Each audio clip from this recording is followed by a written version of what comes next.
Hello, everyone, and welcome. As you make yourselves comfortable, get some pen and paper, perhaps, to take some notes, maybe some water, stay hydrated.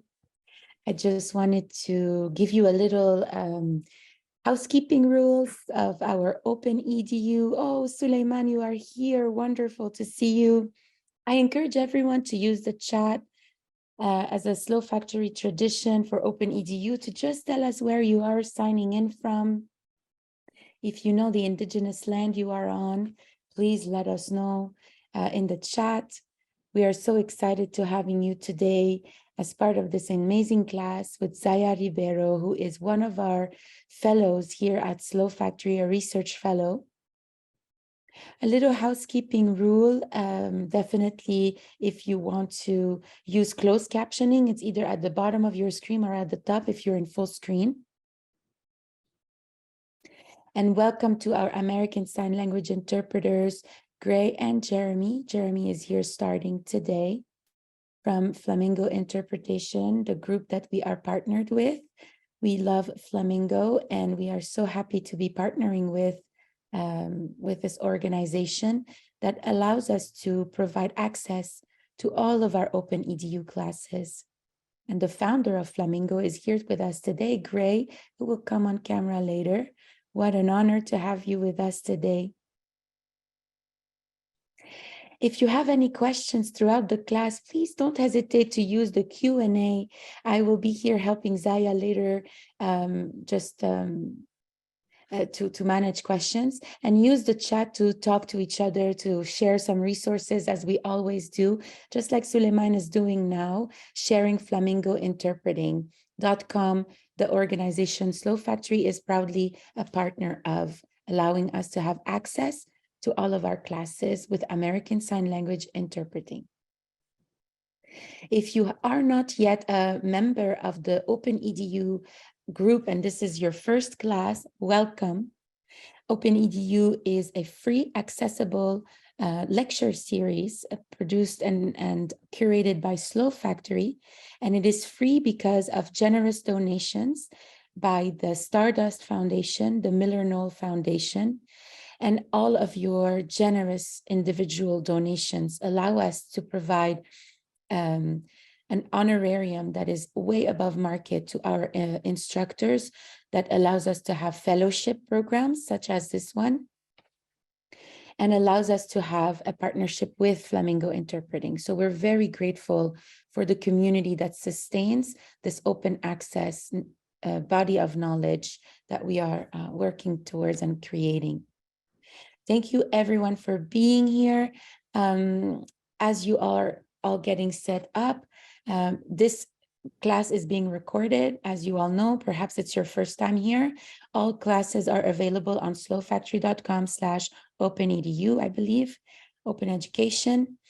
If you aren't part of our Slack channel, we have about 6,000 participants who are connected in Slack. If you wish to be a part of Slack, where we share additional resources, where our community is in deep conversation with one another on the topics that we're sharing here and other topics that they care about around collective liberation.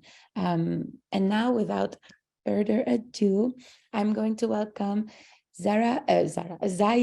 I'm going to welcome Zaya Ribeiro, who is one of our fellows here at Slow Factory. She is our research fellow. And Zaya, please, the floor is yours. Thank you for being here. Thank you so much, Celine, for everything. Thank you, everyone, to being here.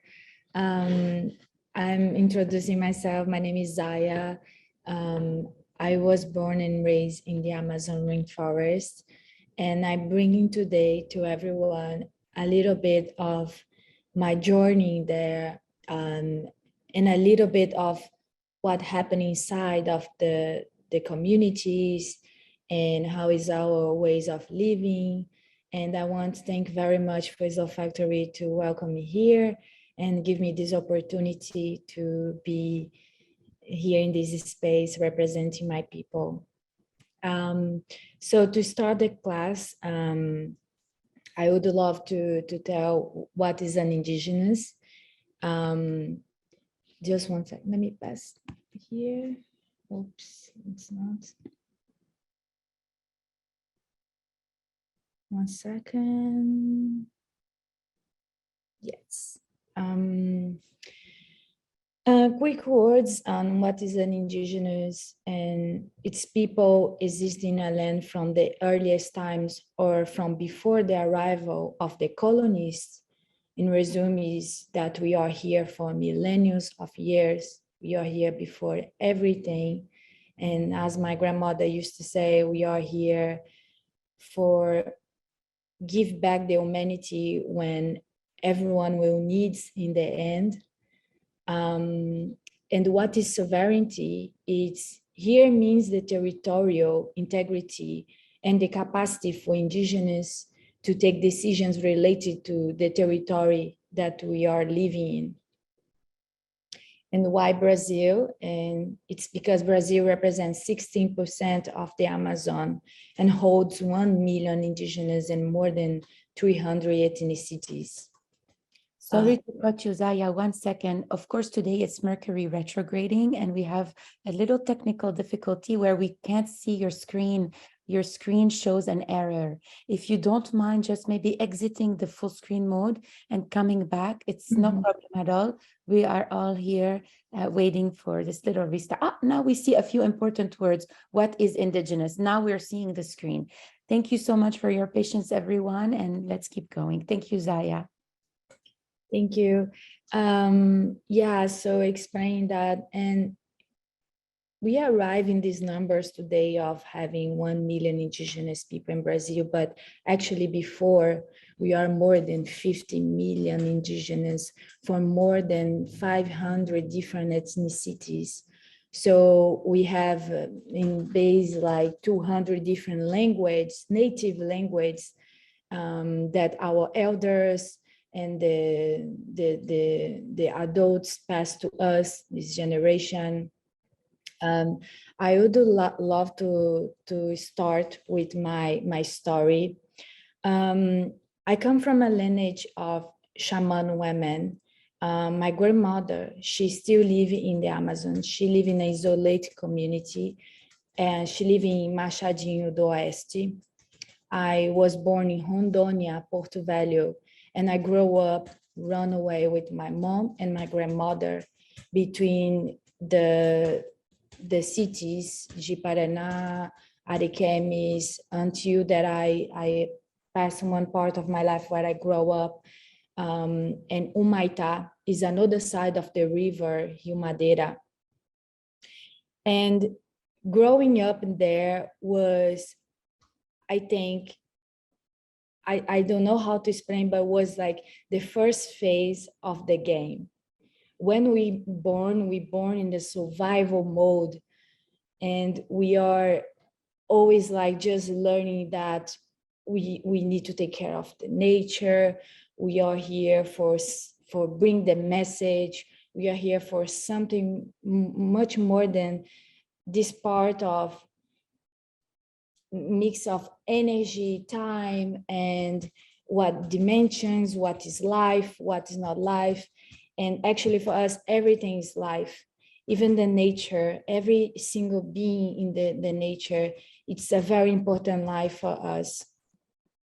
I remember when I was very little, we are running in the middle of this forest. I was very, very baby.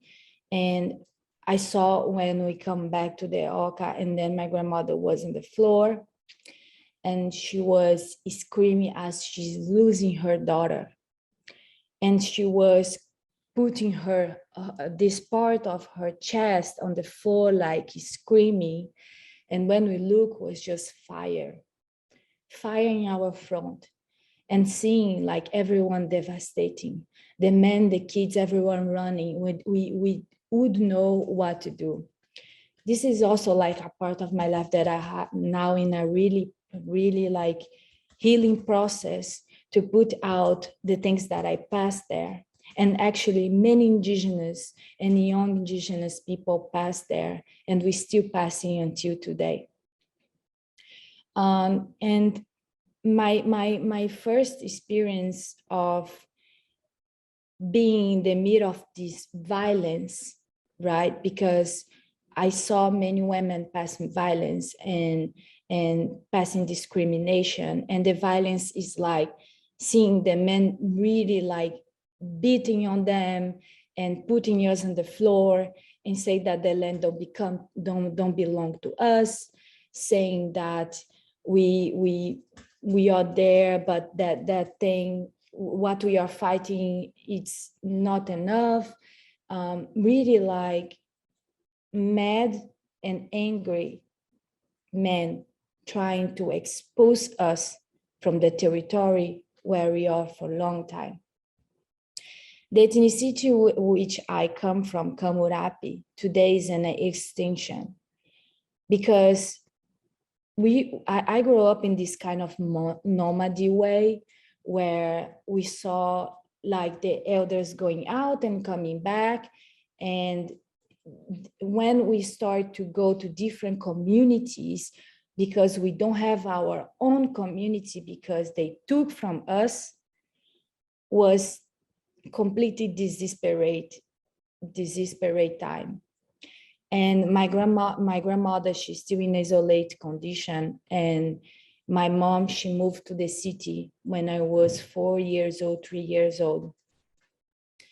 And when she moved to the city, she started a huge fight with my grandmother because my grandmother is the elder where you are being corrupt from the white people, the colonized people, why you are going to the city.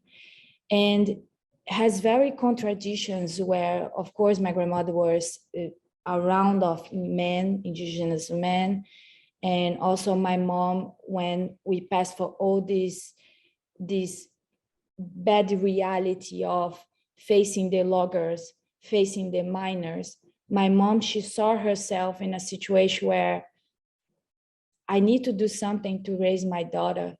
And here will be a place where I could not know if we're gonna die tomorrow or after. And this was our reality. And my mom, she met a man where she fell in love, but actually it was a very bad man to us. This man violent us. He did many bad things to us.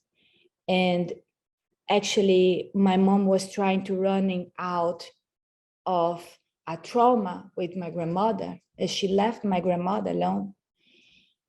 But we entered in another role where this role, I was raised in the middle of the violence too. And actually, this is a reality of many women there in the Amazon, and not just Amazon, all the biomes, all the part of Brazil where it's very machistic. Machistic in the way that the men, they take the women without not concerned, they don't ask, they are very, I don't know how to say that word. In any way, it was a part very, very tragic and very, very hard. And then I was raising in this situation, and kind of that I was lost in a little bit of my culture. My mom, she's still keeping doing the rituals, the praise. I remember my grandmother doing the praise, and she told me once, you're gonna come back here one day and you're gonna ask my help, because when you are adult, you're gonna remember that you are getting very, very, how to say that, very sensitive with your mediunity, and you're gonna see your call and your message being screaming inside of your body and coming back. The elders, they have a such powerful way of knowledge that I never saw this in my life in any part of the planet. They are so, they know so many things, so many different things that would actually help the survival of the society today, facing global warming, facing climate change, and all these things. I'm sorry that I will pull a little bit the part where I grow up, because it's very sensitive, this part. And then when I was 15, my stepfather, he sold me to a man where took me to Rio de Janeiro. And this part of my life, it's a part where I'm, as I say in the beginning, I'm healing this part, but actually has many men in the city, principally in Rondônia, that get young girls from the community. And they take these girls to work as a slave in the house for their family, or take this girl thinking that they're gonna be using them or violent them. And this is actually one part of the reality. And when I'm arriving Rio de Janeiro, I was going there for, also when I was there and I saw the opportunity when they kind of sell me, I get a scholarship. And this scholarship was the light of my life, actually, because I saw myself, oh my God, I'm going to this school where it's in a big city, where I'm gonna get opportunity, where I could like grow the education that I always was dreaming for. The education to know the education of West society, that is to know, just one second. That is to know what is passing. I'm so sorry. Oh my God, I'm so sorry, guys. I think this happens. That is to know what the Western society technology are bringing today. It's like many of us indigenous people, we don't have this opportunity to go out, to go to integrate a university, to go in the school. We are most of the time actually the line of the young people in the community. It's like I'm gonna live until my 20s and I'm gonna have kids, but I'm not gonna go out and have a life more than that. Many of the young, they think that we're gonna be in this bubble and carrying the knowledge and learning from the adults, but actually it's not like that. And then I went out, and that part of my life was closed. And then I started another part in Rio de Janeiro, and I started to know many things. And actually in this school, I learned how to be creative. And then I get many questions, because of course, when you get a lot of information, you ask yourself many things, like where I was living before, I could know that all these things exist here in the city. And then I search a lot about the fashion industry. I searched that I always had this dream inside of me that I was born with a purpose. I was born to bring a message of my people. I was born to maybe be the bridge between the two worlds, the nature and the society. And I was knowing this inside of me, and I was like, maybe here is starting something much bigger than me. And then I start to look for reference inside the fashion industry and another industries. Where are the indigenous people in the city? Where are them? Why I don't see any, like, I don't see really indigenous as a teacher, as a writer, or as a stylish, or as, I don't know, a pilot, or I don't know, was missing them in the city. I saw them a lot in the nature, but I was thinking like, oh my God, we are not included anywhere. I was asking all these things. And then I took the decision with my 17 years old. I was in Rio de Janeiro. I took the decision, I'm going to Sao Paulo, and I'm gonna try to go in the agencies. I'm gonna try to do my part, maybe I could be the first fully indigenous mother raised in the Amazon rainforest. Maybe I could be something else. And then I went to Sao Paulo. And it was I say that is the second part of the game, was the second part where I saw myself being the middle of many white people and being racist with me. They were racist in the way of, what are you doing here?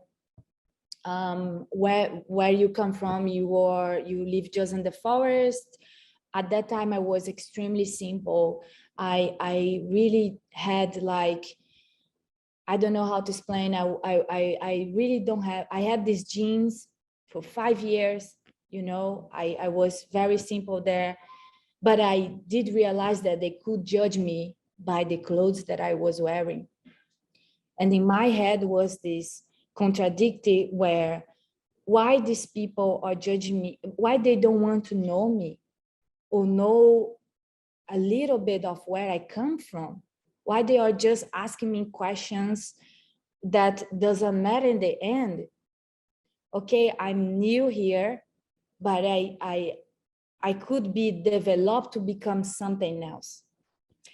Then I went to many big agencies, and these agencies was one by one worse and getting worse, until the time that I met Diana Molina, that today she's my spiritual sister, because she had this special side, the mediunity like me, and she's an indigenous woman, and she was the first indigenous stylist in the fashion industry. And then she started to say like, oh my God, I never saw, because our stereotype, we are more short, we are very strong.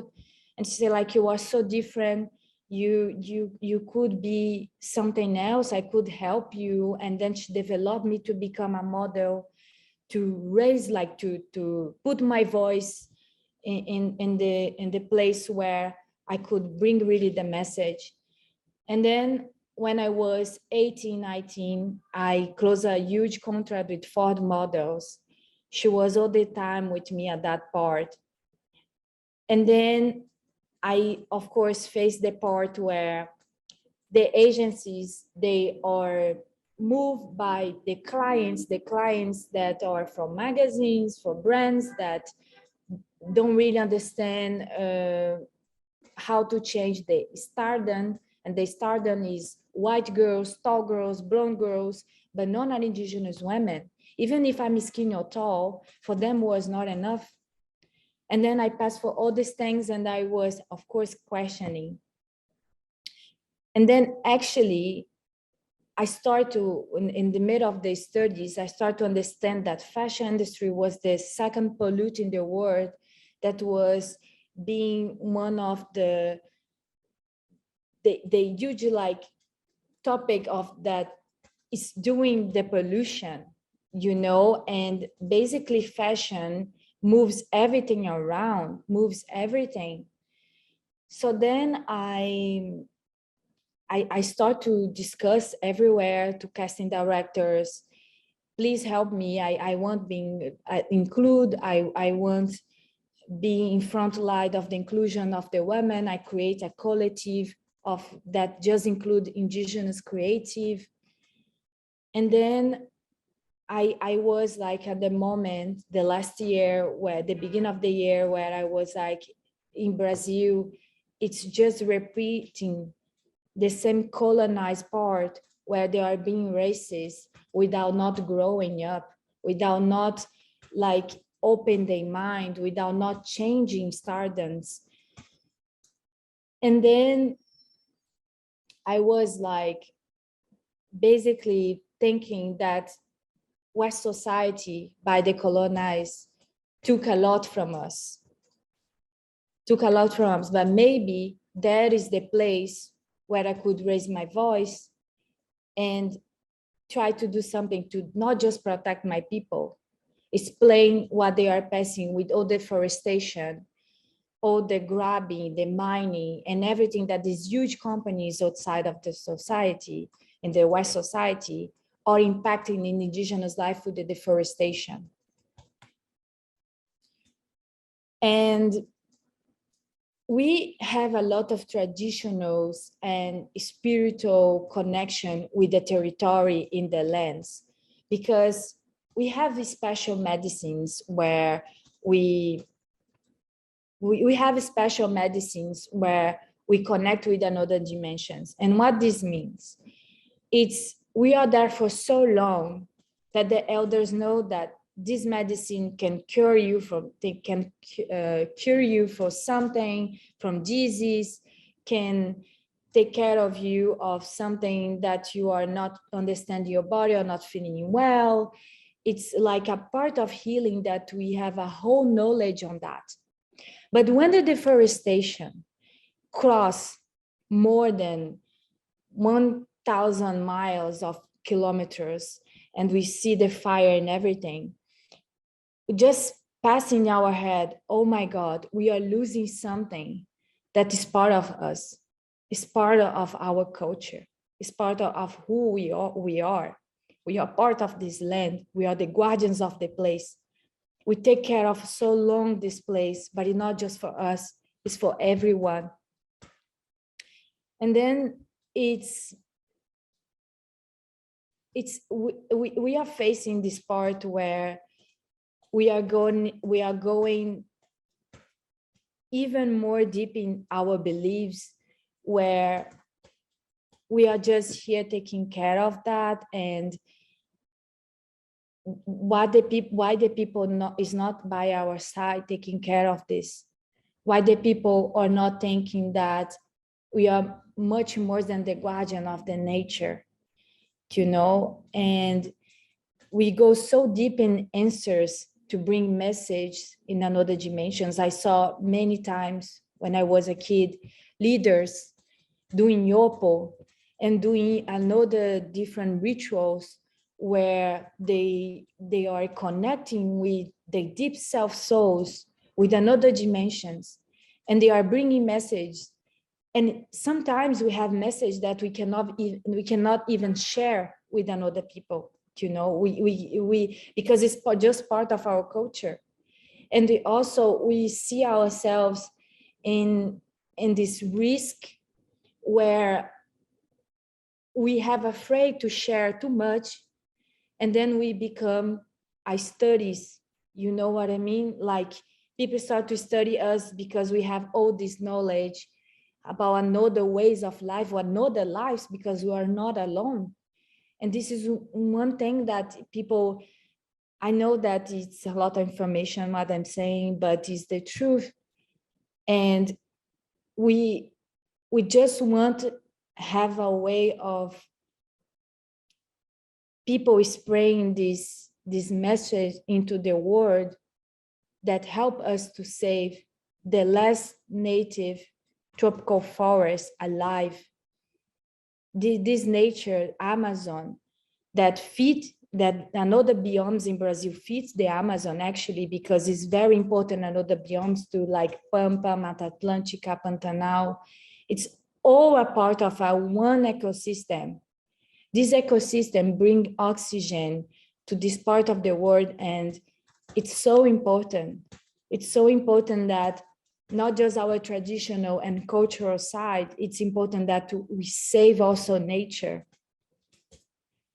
And I'm sorry, guys, and I have many things to tell, so I'm trying to go one by one. So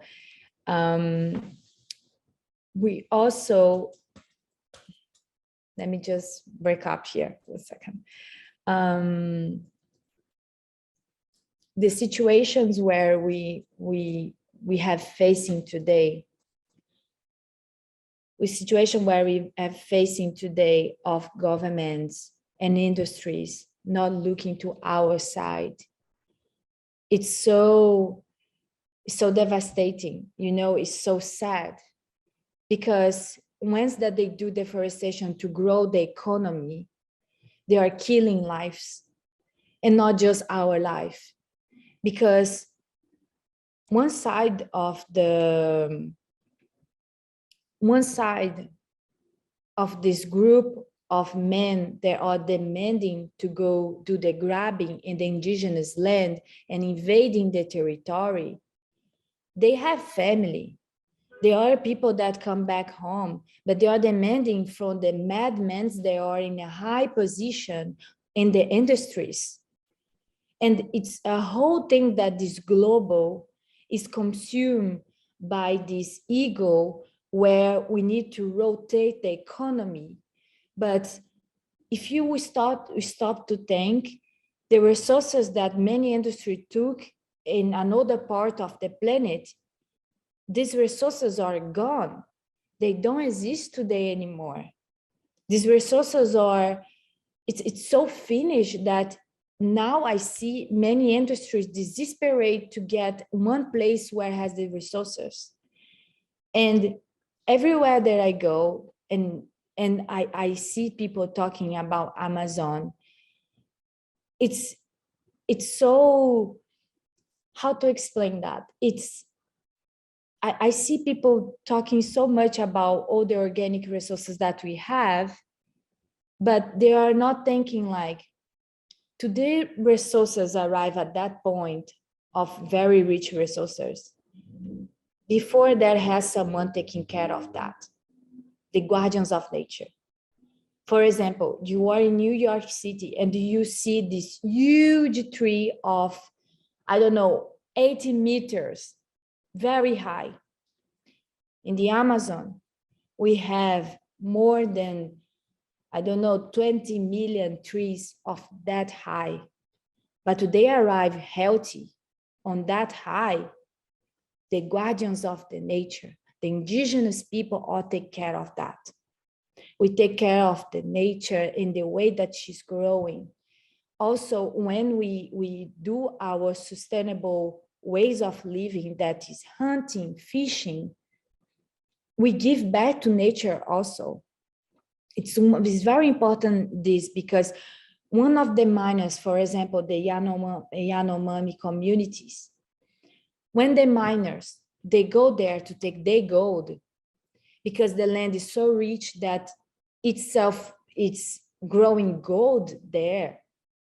The miners go there and they take the gold and they pollute the rivers.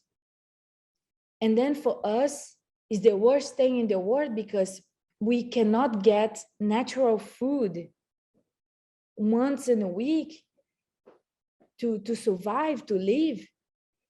And these men are so full of ego that they not just go there and take the resources, they violate the girls. And 1 month ago, I was devastating, like really don't know what to do about seeing the news and leaders calling me to tell me in person that girls are changing food for sex. And they are obligated to do that, otherwise they're gonna die with hungry. They're gonna die hungry because we don't have natural food anymore. The industry, these people are impacting so much our way of life that we don't have anymore our natural resources to survive. And then when the government goes there and see our situation and want to help us, it's insane how they help us, because they give the industrial food to us where it's taken by the gado, the deforestation, you know, the growing of soil and soja and all these things, and giving back to them to replace the missing of the food that we are having.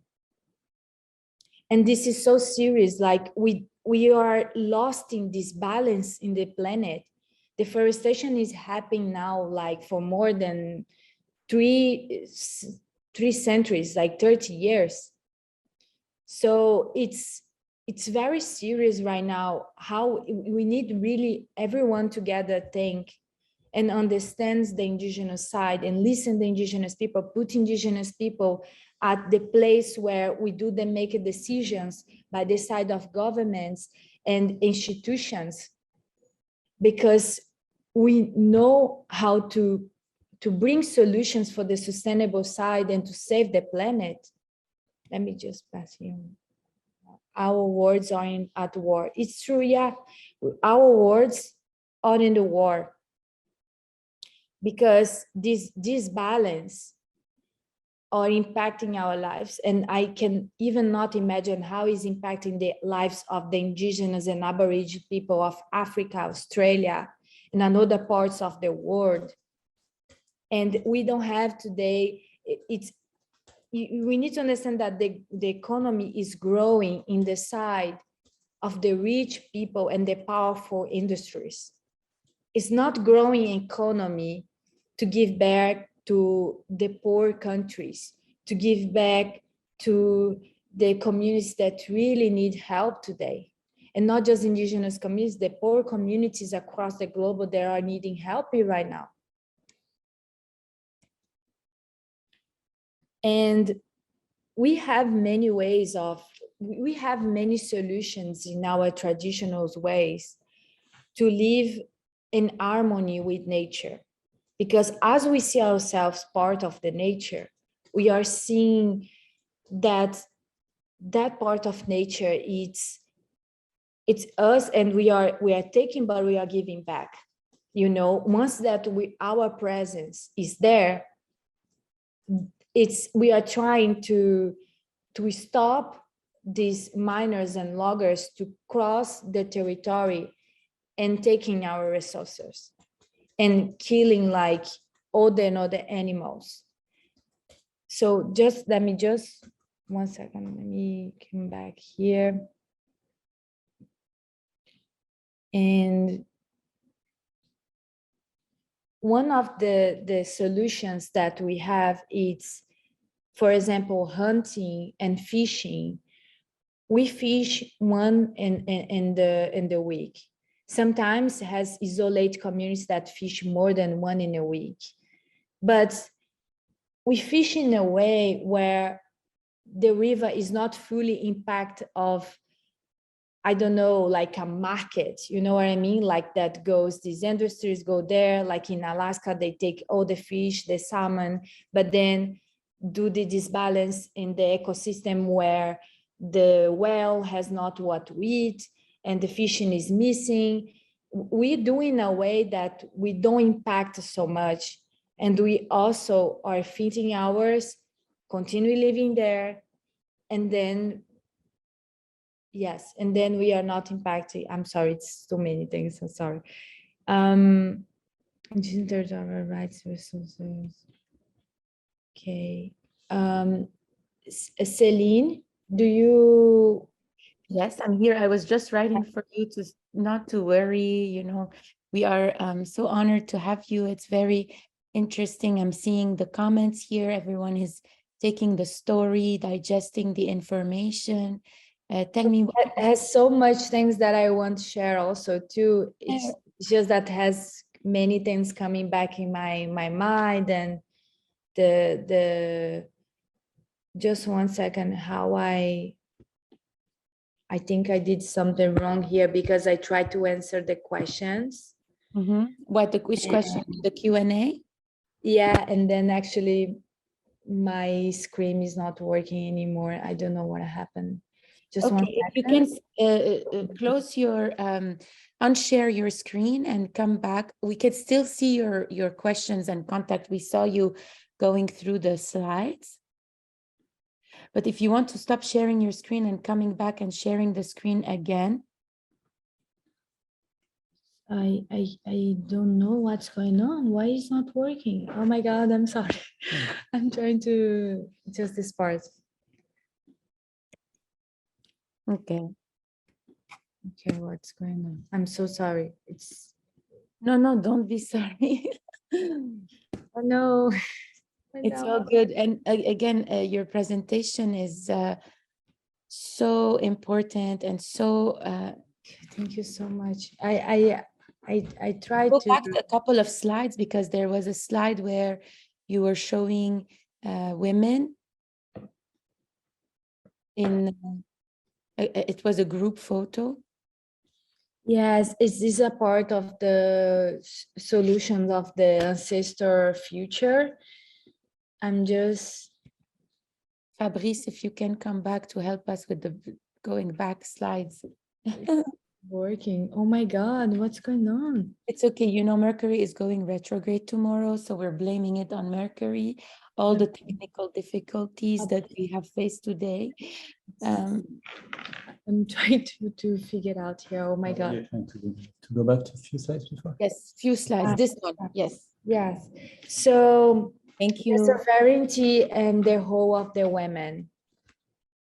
So the whole of the women, it's very important because even in our cosmovisions, the mother nature and the planet, it's a woman. And women, in what aspect we are seeing that? Because the planet, how so many lives is growing in the planet. How so river, ocean, forest, desert, everything that is coming from the planet is coming from a woman. She's giving the birth of these lives. And this is why we see this sovereignty way, and we believe that the future and the whole of the future is women, the ancestor women. So this part of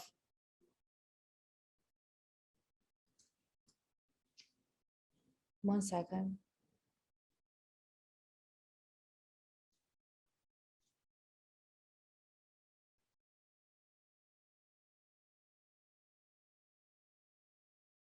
So it's one thing that I want to say that is very, I hope that's not contradict what I said before in the beginning, but we women, we suffer so much violence, and it's so crazy to see that the future is a women whole, you know what I mean? Like, I think in a way or another, the nature, it's giving back the power to the women to be in all these spaces, to being the own owner of our own voice. You know what I mean? Like the impact that the women have in lives of the many people. And we are changing systems.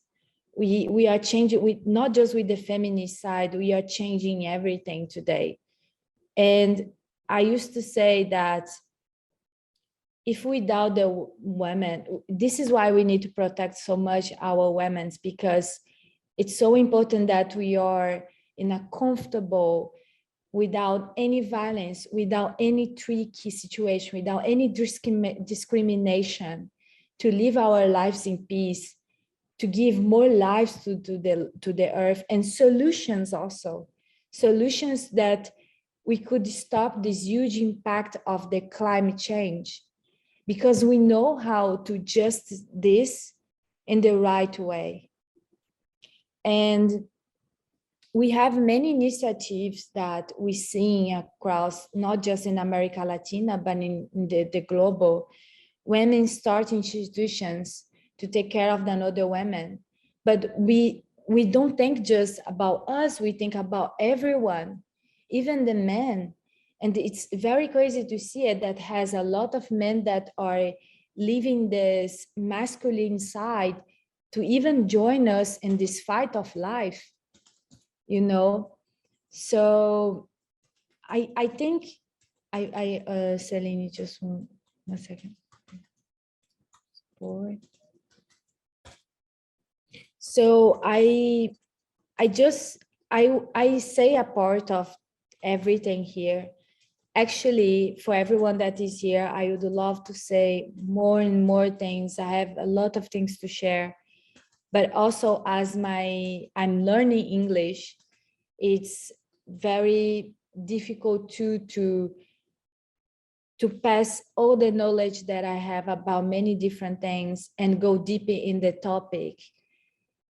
And I just want to ask you if you really know that if you deep on you know that is important. We save for this next generation, this planet, to save like the elders and everyone, to be fighting by our side, to listen indigenous people, putting us in the making decisions, putting us to discuss several things in different spaces in all the industries. We really know many things that gonna impact in a good way the lives of everyone. And this is, I'm coming here and saying all this message is not just for me. It's for everyone that I know that's out there in the Amazon fighting for their territories. That you want, one of the things that is very important in resume of everything that I say is that our sovereignty is territory demarcated.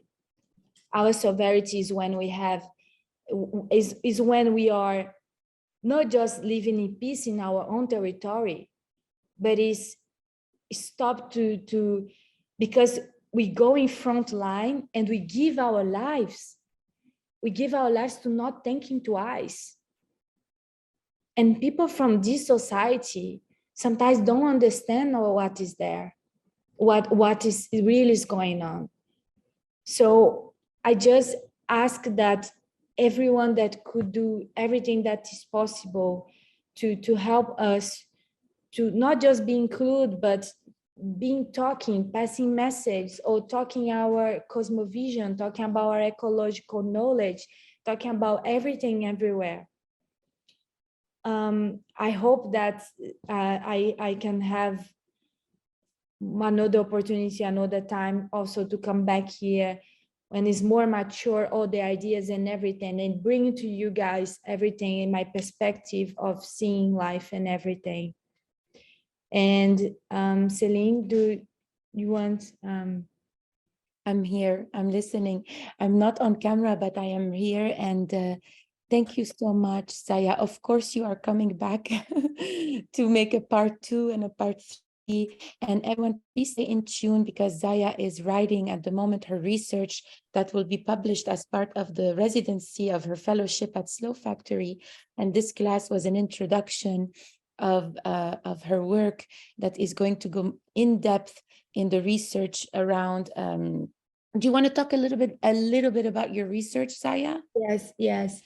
So the research that I made, I'm just finished few things, is to explain not just the cosmovision and the way that we are doing our lives in the Amazon and another biomes across the Brazil and America Latina, but also to talk about how the economy is something that is in front of ideas of everyone's heads in Europe or US or another part of the globe that has a very powerful economic. And I'm explaining in the search that it's basically answering questions like, if we grow economy and we stop to taking resources, now if we grow the economy and we continue take the resources and we continue doing bad for the Mother Earth and the planet, what's gonna rest? It's like the oxygen that you breathe is coming from there. If you impact so much there, how are you gonna continue your life in a healthy way and balanced way with nature? So I bring in this searching many ways of vision and seeing in my side as Indigenous person, and also bring everything that is happening against the women and everything that is happening with all these specific communities like Yanomami, because many journals don't talk about very deep of that. And I think it's very important because they are a very big example of a traditional and big representation for us as a ethnicity, that today they are passing the same thing that another ethnicities pass until arriving the extinction. You know, and we are fighting everything that we can to keep this culture and this ethnicity alive, because it's really extremely important that we take care of ours, and not just for us, for everyone. They are occupying a huge part, huge territory in the Amazon, and the trees are stand because we are there.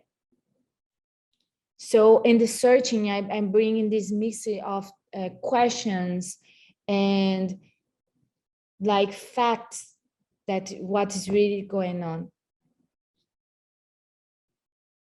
Thank you. And not too long ago, we went to see an exhibition together that was very emotional for you. It was this exhibition that just ended at the Shed in New York. Do you want to talk a little bit about that, Zaya, about you seeing this exhibition, how it has inspired or not the presentation today?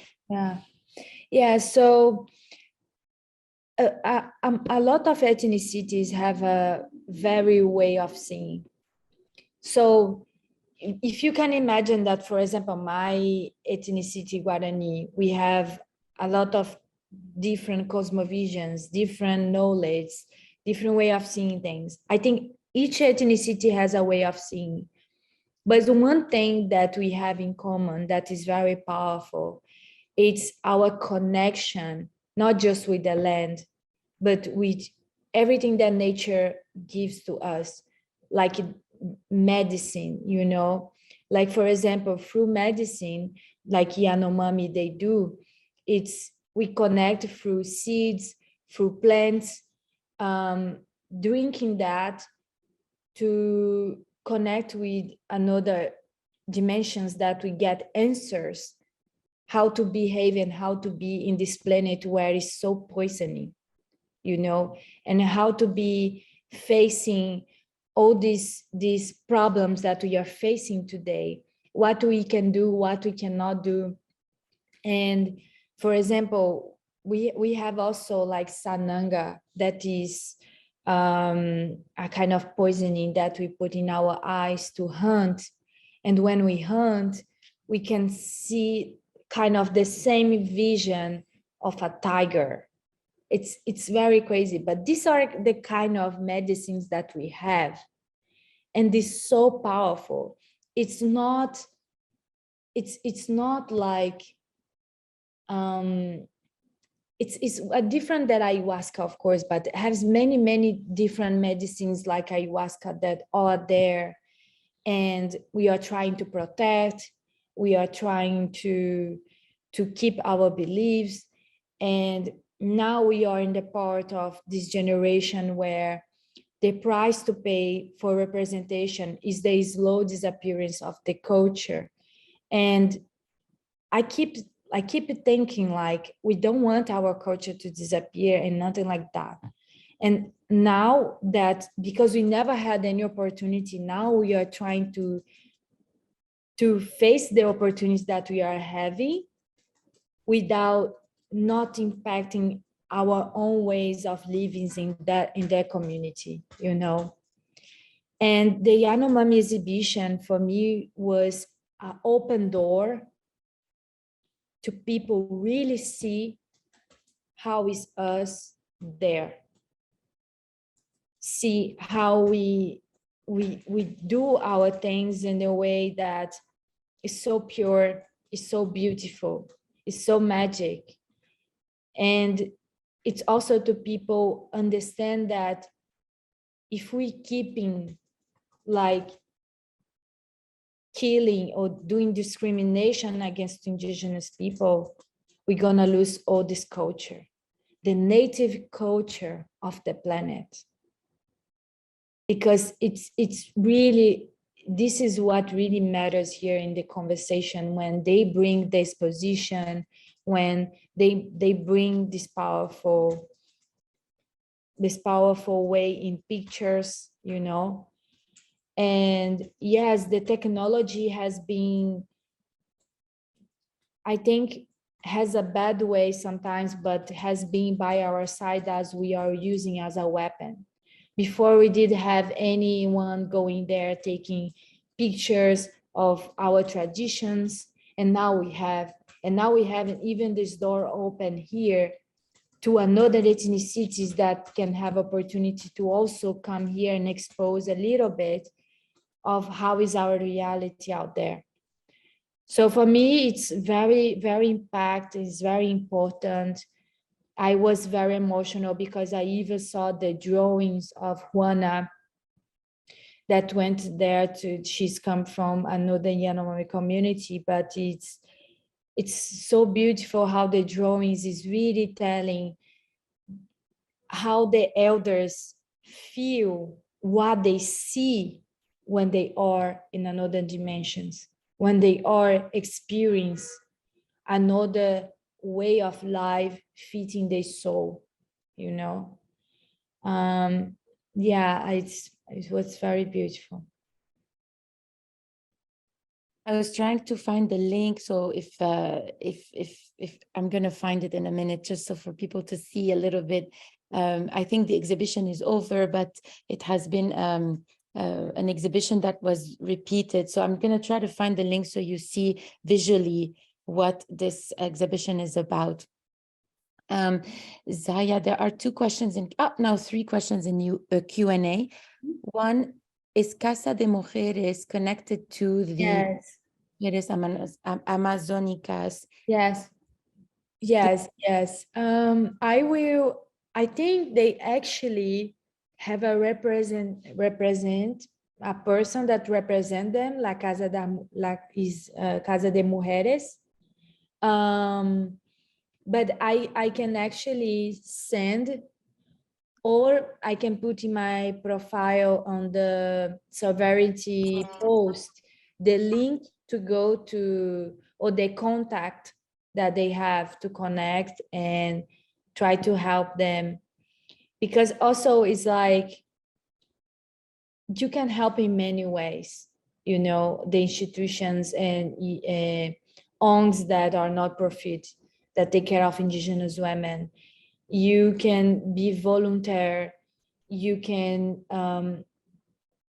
like repost in your social medias, you can donate, has many ways that you can help them. And the, like, if you do minimal, we already help a lot. So thank you for, I will try to share with you, I have the link, but I think if I go out, I don't know really how to use very much computer, but if you go out, it's gonna go out everything. Iberica. And did resolutions. You talked about giving indigenous people a voice to share their seasonal knowledge and climate change. Let me help. You talked about giving indigenous people a voice to share their ancestral knowledge, example, climate change, etc. What is a good way for someone sensitive to the indigenous cause to collaborate and get involved? Well, it's if you have any program, or if you already have a institution, or if you have like anything that you already are going away, that you have this connection with many different people that could have the opportunity for them. It's one way. It's like knowing few leaders and bringing these leaders to the West society. Today, they give a speech, today explain how they live, today explain what's, for example, the most important plan that they have that could help, I don't know, in any disease here, or knowledge that we have how to bring solutions to the impact of the climate change and also happen the climate justice. So has ways to help. And actually I gonna write that to help more. And then I did read it, his name. It's not appearing to me anymore. Suleiman. D. Okay, I will actually, I will write this even in my comments, and I will let there open, because it's a good question. And how do diverse indigenous communities from different countries collaborate? How you mean? Like, It's on this question, you know, because each country, like for example, what many indigenous community are trying. I was in UN this week, so what the communities are missing today, it's the way of not being the owner, but it's like being the territory with protection of the government and institutions. You know what I mean? What today is missing in many territories, it's that they have a lot of exploration. You know, like we are suffering a lot of impact because many industries are sending to extract oil, like in Ecuador. In Venezuela, they are like hunting a lot of, how to say, ovelhas. How is ovelhas in English? Ovelhas. Ovelhas. Ovelhas. Não sei. Ovelhas in English. Oh my God. I don't know ovelhas English, but it's many ways that they are impacting each different communities in each countries. And I don't know, I will answer that. Actually, is what I'm gonna do, guys. I'm gonna write, because I'm very good in writing things, and then answer you one by one, because I love to answer one by Yes, one. and we can Very- send you the questions. We will send you the questions and you Yes, it's them for one me, by it would one. be Of amazing. course, Yeah. absolutely. A And sheep, yeah, ovelha is sheep in English. So yeah, they are like hunting even sheep to put in industries of fashion. It's a whole thing. It's like resources even coming from animals. It's not just from the land, it's for animals like cow. So it's a whole thing that many industries they are hunting for that. They are hunting for those resources. And for them has no way to take in the resources without impacting the indigenous life. And for them, they don't care. But it's very important that we put this limit, this line, where they start to care a lot about the territory, the lands, the cultures. Because we don't want, of course, miss our whole culture that we are there for centuries. So it's a bit that I will write very precise. Do you have any advice for indigenous women aspiring to break in the fashion modeling industry? Well, one thing that I give an advice is keep it doing your thing and not give up. Because for many, you know what happened to me basically in the fashion world in Brazil, because I was facing the casting directors, the clients. I was telling them, listen, you need to include Black girls, Indigenous girls, Asian girls, everyone. If you keep putting just white women, who you are inspiring, who you are representing. So these questions that was kind of a constant that I was telling them, they get mad to me. And then the big agency in Brazil start to create their own models that has the stereotype of indigenous women, but they are not indigenous. It's very crazy what happened. And then I saw myself in the boat where I jump or I stay here like a rock and I face them. And I kind of take their mask out, you know. And what is more difficult is to get in the system. Because in my situation, I'm in my way with my personality and being myself, I'm trying to get in the system. And I understand that for a lot of people, it's very difficult to this new journey of including a real indigenous woman. But you know, so far I not give up and I keep doing, and I know that I'm inspiring a lot of girls that are in the community. And my goal is actually these girls in the community with 14 years old, they try to study and they know that they have a reference in a cover of a magazine.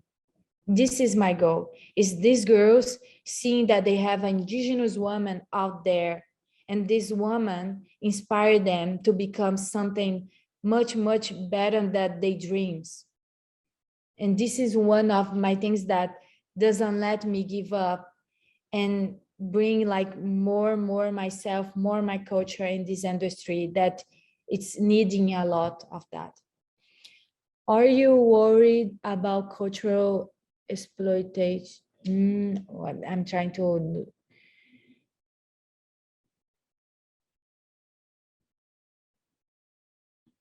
This question, I understand, but at the same time, I don't understand. I will write to you once that I get a little bit of translating the question, and I will answer you.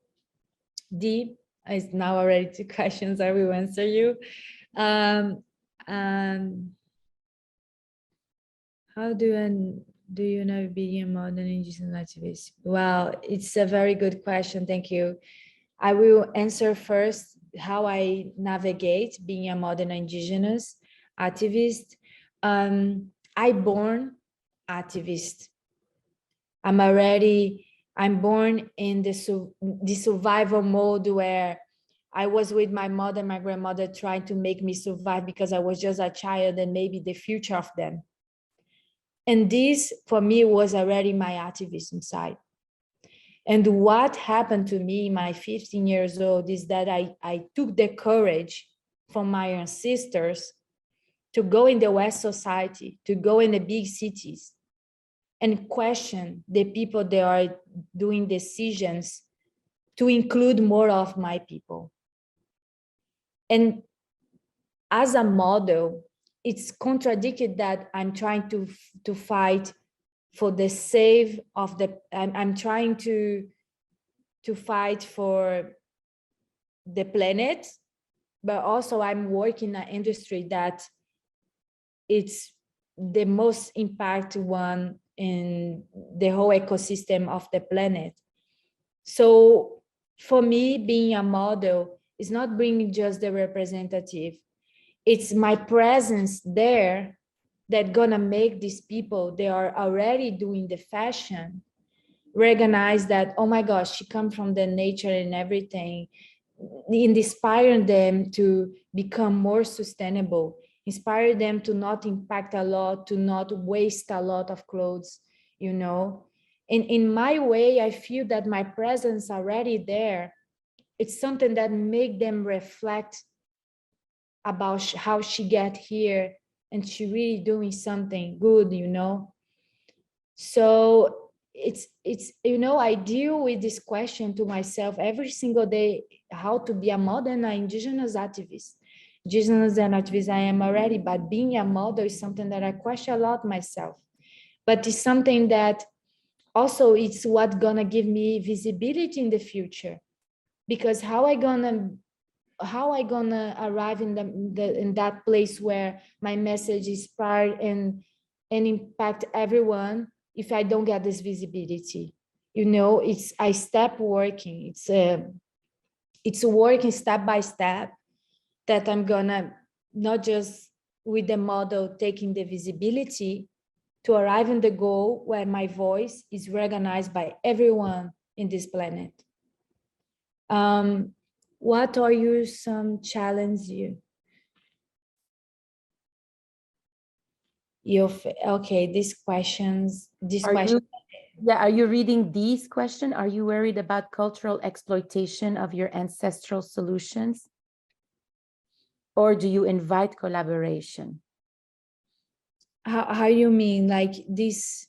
So when you are sharing all of the information, traditional indigenous knowledge to people, are you afraid that people will take it and use it without giving back, or in a way where they take advantage of you? You know, when actually a lot of things I did share because of that. I tried to share the minimum that I could. And the things that I share is inside of my story. It's what I saw. It's what I faced. It's what I when I left the community, I passed. When I was in the community, I passed. My mom, my grandmother are or kind of this result of the genocide that my whole family passed. I don't know my real father, and my real father is an indigenous man. And perhaps he probably is a leader, and I don't know. Because my mom, she suffered violence when she got pregnant of me, and she don't know my real father, and he was indigenous. Because of course we have indigenous bad indigenous people too, that are in the side of Bolsonaro, they are in the side of the miners, they are interested on the money, and then this colonized part came in their head and they completely change as a person. So it's, for me, I have afraid of that, but also has no way that someone contradict me or actually use that against me if it's my own story. And I'm the one telling that, you know? So for me, it's actually important that I'm saying that, because as I say, it's a part of the healing part inside of me. Do you have any advice for someone with a platform to share the story of their ancestors? The advice that I give to you, always when you talk about indigenous people, put the indigenous person at this space. If, like Celine, that I think very much, she's doing opportunity, giving all this opportunity to me, and I'm an indigenous one talking about it. What I'm seeing a lot in the world, it's that has white people and well-known people talking about the indigenous culture, and they are not indigenous. And this is a big mistake sometimes, because how they know our culture better than us, or because they read somewhere, they think that they know better than us, or they can just keeping one thing you share. When you share from someone that is indigenous, confirming and passing the message, this is amazing, this is nice, you are doing right. But if it's you write by yourself without not consulting an indigenous person to give you the perspective, this side of our side, you are doing wrong.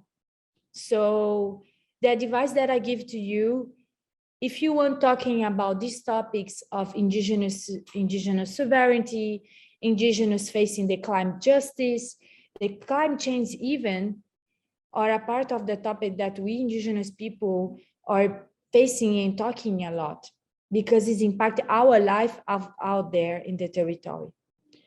So the advice that I give is include indigenous to talk with you about it. Thank you so much, Zaya. Cannot wait to read the research you are going to be sharing very soon. Thank you all for your amazing questions and your support, holding space for Zaya today, all of your comments and Slack. Zaya, we will share with you the questions if you want to just develop more, or maybe include them in your research if you want. There are a lot of people who are trying to connect with you, know more. So the chat also will be shared with you. I have just one more question that I actually want to answer, that is very important to me. It's this one. Do you have any words of for mestizos in Latin America who are familiar with tribes? Or familiar or rein familiar? It's not or is familiar with the community. Listen, if you have someone in your family or not, okay. We have two different things. One, that the America Latina came from the indigenous native society. And when the colonizers, they arrive there, they bring even the, you know something, even the African people, I feel that they are indigenous in a way too, because they are native in their land a long time. So in America Latina, like when the colonized, they arrive, they violate the women, and the women become pregnant. And then these women have the children. And then it starts a little bit the society of America Latina through the genocide. So you can be the descendant, or you can have a descendant line straight with communities, and then you can try to come back to that community and actually know the traditions, but be part, try to know your own path and your own story is a right that you have, you know? And if you are born in America, if you have this whole connection, it's okay. But of course, it's a long journey that you're gonna pass to know your whole story and everything. And as I say, it's a right that you have. But if you live in the city and you just think that you are, but you're not, you need to do a huge search, you need to talk with your family. But in any case, is what I said, for me, Brazil is an indigenous territory, the whole Brazil. And the people that are white, or the children of the colonized people that come from Portugal, Spain, and other places, you know? And how could you integrate indigenous matter in textile production and maintain integrity with it?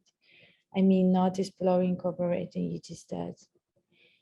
You know, for example, we have like few companies today, like Veja company, that they went in the indigenous community looking for the resources, and because the indigenous are there and the territory belongs to them, they are helping the company, and then the company is giving back to the community, you know, or they are doing collaborations. I think it has many way of actually integrate with the resources that we have, but not impacting our life. And it's one of the solutions that actually I put in the searching I wrote about a little bit. So, but I can ask you a question, answering, writing to you on Minya. Thank you very much, guys. Thank you so much, Zaya. Let's do that. Let's add the questions and respond by writing. I know there are additional questions that just came in now. Thank you so much, everyone. We sadly cannot answer. I mean, I think you did answer all of the new ones, but in any case, Zaya, we will give you the questions, and you can go back to them if you want, especially for your research. Big thank you to Gray, to Jeremy from Flamingo Interpreting. Everyone. Thank you, Zaya, so much. And thank you, Nicole, behind the scenes, Paloma and Colin. And of course, a big thank you to Fabrice, who was coming in and out. And thank you to every single one of you in this class today. Thank you for being here and for asking the most amazing questions. Thank you, everyone. Yeah. Thank you, Celine. Thank you for everything. Yeah. And see you very soon. And thank you so much, Gray. And the recording will be live very soon. Okay. Thank you. Thank you, guys. Bye. Happy Earth Day, everyone. Bye. Bye. Bye.